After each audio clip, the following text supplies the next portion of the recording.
Am I the asshole for telling my ex-husband his newest children are nothing to me and my extended family?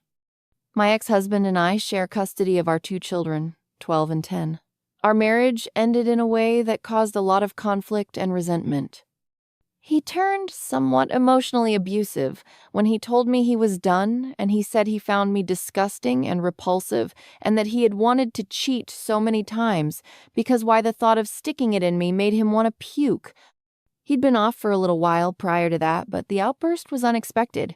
It was unsettling because he'd brushed off his off mood as work stress and then he just unleashed all that stuff onto me. He later confessed to cheating twice. Any hope for us to be friendly after the divorce ended with how he ended things.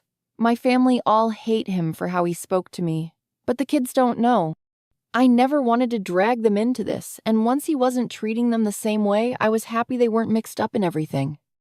After a couple of years, my ex-husband tried to act like nothing bad had gone down, but I put some firm boundaries in place.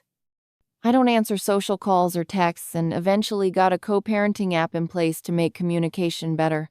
I still can't block him, but it means I don't need to respond via text at all. He attempted to act all buddy-buddy when his new wife was expecting their first child together, and he even tried to suggest my extended family could come to the baby shower. None of them were ever going to go, and I certainly wasn't, but he's had this weird expectation for a while. This bubbled over recently when we were attending a meeting with our youngest child's teacher.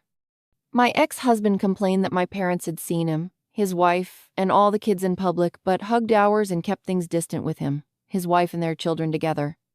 He said they were already walking away, but one of his younger kids wanted a hug.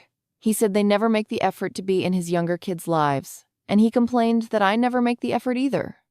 He said we're all one family in some way or another.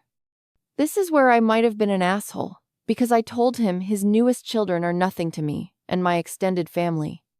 That yes, they are the half-siblings of my kids, but that I am not their aunt or their kinda mom figure or their family friend. I told him he destroyed any chance for friendship with how he treated me, and my family wasn't going to forget it either. We didn't talk again about it during the meeting or after. I left immediately. But my ex-husband has texted repeatedly since then telling me how wrong it is to consider his children nothing and how our kids must be picking up on it because they treat each other better than the younger kids. That was the first I heard of it, but the repeated texts have gone unanswered by me. But I can see where I may have been wrong to say that. So am I the asshole?